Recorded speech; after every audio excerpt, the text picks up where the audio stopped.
Bonjour à tous, pendant un an je vais vous présenter un film par jour, soit 366 films dans l'année. Aujourd'hui on est au 152e film, Million Dollar Baby.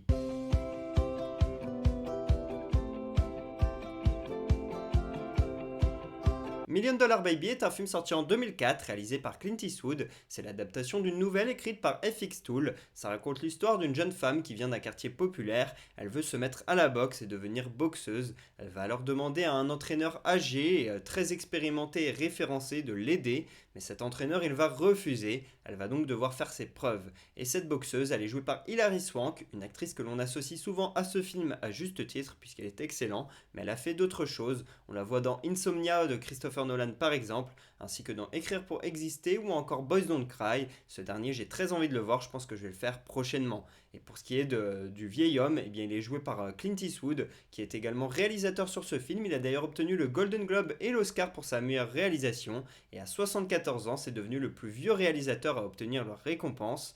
Et également, dans le casting, on retrouve un certain Morgan Freeman, qui joue un employé de la salle de boxe qui a un peu tout vécu, tout connu. Il fait office de grand conseiller et de grand sage, que ce soit pour l'entraîneur comme pour la boxeuse. Sur ce film, Clint Eastwood il s'est aussi occupé de la musique, comme il avait fait sur Mystic River auparavant. Son fils Kyle a collaboré avec lui, et le film a gagné d'autres récompenses en dehors de celles de Clint Eastwood. Hilary Swank elle a fait le doublé Oscar Golden Globe, et le film a été auréolé du meilleur film aux Oscars. Et puis Morgan Freeman, il a gagné l'Oscar pour le meilleur acteur dans un second rôle, c'est parfaitement mérité. Le film a même eu un beau succès, un très très beau succès au box-office, avec plus de 215 millions de dollars récoltés sur une trentaine investis, et aujourd'hui je pense que l'on peut parler de film culte.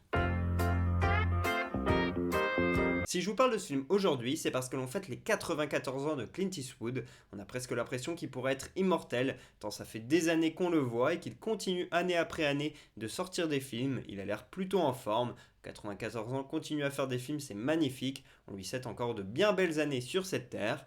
Et Clint Eastwood, pour information, il est né en 1930 et à la naissance, il pesait 5,2 kg. Franchement, bon courage à la maman, elle a fait du beau travail là quand même, c'est quelque chose, hein. Plus de 5 kg, c'est extrêmement rare. Et son surnom, quand il était enfant, c'était Sonny. Et il a grandi, il a vécu en Californie, dans une petite ville qui s'appelle Oakland. C'est notamment là qu'il y a les Golden State Warriors pour ceux qui aiment le basket. C'est tout proche de San Francisco. Et donc il a grandi là dans un milieu ouvrier, et notamment parce que en 1929, il y a eu le krach boursier aux États-Unis et même dans le monde entier. Ça a été une immense crise. Et dans les années 30, ensuite, il y a eu beaucoup de pauvreté, beaucoup de chômage, que ce soit aux États-Unis, en France comme en Allemagne. Ça a d'ailleurs amené les guerres, etc. Enfin bref, on va pas faire une vidéo là-dessus, je vais pas m'étaler. Mais du coup, il a grandi dans un milieu assez pauvre et son père multipliait les jobs, etc.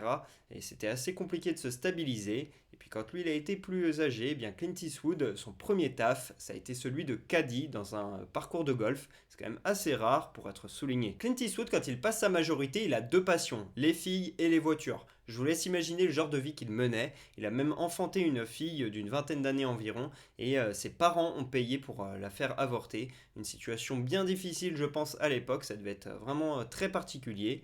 Et il est ensuite parti à l'armée et c'est là-bas qu'il a découvert le cinéma, puisqu'en fait il s'est fait des contacts et quand il est ressorti de l'armée, il a activé ses contacts qui l'ont fait rentrer chez Universal. Et d'abord il faisait des petits boulots, 2-3 cascades, 2-3 apparitions, de la figuration. Et puis dans les années 50, il a eu ses premiers rôles. Enfin, dans les années 60, il s'est fait un nom avec de bons films. Et là, il est devenu un acteur assez référencé, avant de devenir, dans les années 70, notamment via l'Inspecteur Harry et puis tous ses westerns, une immense star. Et ça fait plus de 50 ans qu'il n'a pas quitté le sommet. Ce film, je ne me souviens plus quand est-ce que je l'ai vu pour la première fois. Je sais que je l'ai vu au moins 3-4 fois en tout, quelque chose comme ça. Et la première, ça devait être quand j'avais 10-12 ans environ. Et il faut savoir que je l'ai en DVD depuis des années, donc c'est dans ces conditions-là que j'avais dû le voir. C'est un grand classique et que mes parents adorent, et donc ils avaient dû me le montrer assez jeune, relativement assez jeune en tout cas. Et je me souviens d'une fois particulière où j'ai vu Million Dollar Baby. C'était il y a 4-5 ans environ, je pense. Je devais être à la fin de mon lycée, au début de mes études supérieures, même ça se trouve j'avais démarré mes études supérieures. Et en gros, j'étais allé chez mes grands-parents avec mes frères de mémoire et on avait été dormir chez eux, passer la soirée, plusieurs jours chez mes grands-parents et on avait mis Million Dollar Baby parce que mon grand-père est un grand fan de western et surtout de Clint Eastwood qu'il aime beaucoup. Tous les westerns de l'époque, c'est les films qu'il regardait dans son enfance, etc. Il adore. Et donc on lui a montré aussi les films récents de Clint Eastwood parce qu'il aime beaucoup cet acteur.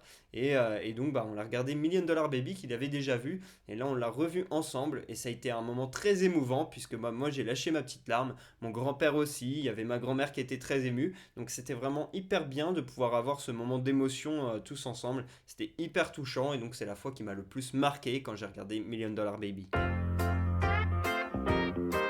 Je mets un 20 sur 20 à ce film. Déjà, la première raison, c'est que pour moi, c'est le meilleur film de boxe. On peut parler de Rocky, de Creed, de La Rage au ventre, de Raging Bull, de plein d'autres films de boxe, comme également Fighter, enfin bref, il y en a plein. Mais pour moi, le meilleur, c'est Million Dollar Baby. Et si je mets cette note, c'est notamment parce qu'on s'attache à tous les personnages. Je trouve que on est à fond derrière cette jeune fille, on a envie qu'elle réussisse, qu'elle fasse ses preuves auprès de l'entraîneur. Cet entraîneur grincheux, on sent qu'il a eu aussi des problèmes dans sa vie, on a envie de comprendre pourquoi il est comme ça, pourquoi il paraît si méchant, il y a forcément quelque chose qui se cache derrière cette carapace. Puis on a ce personnage de Morgan Freeman, le sage, qui donne plein de conseils. Donc c'est hyper complémentaire et chacun a sa place.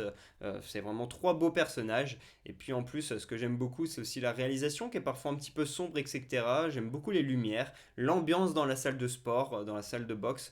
Elle est assez froide, etc. J'aime beaucoup cette atmosphère. Je trouve que les scènes de boxe sont très bien filmées. Et puis surtout, c'est l'émotion qui a dégagé la fin du film.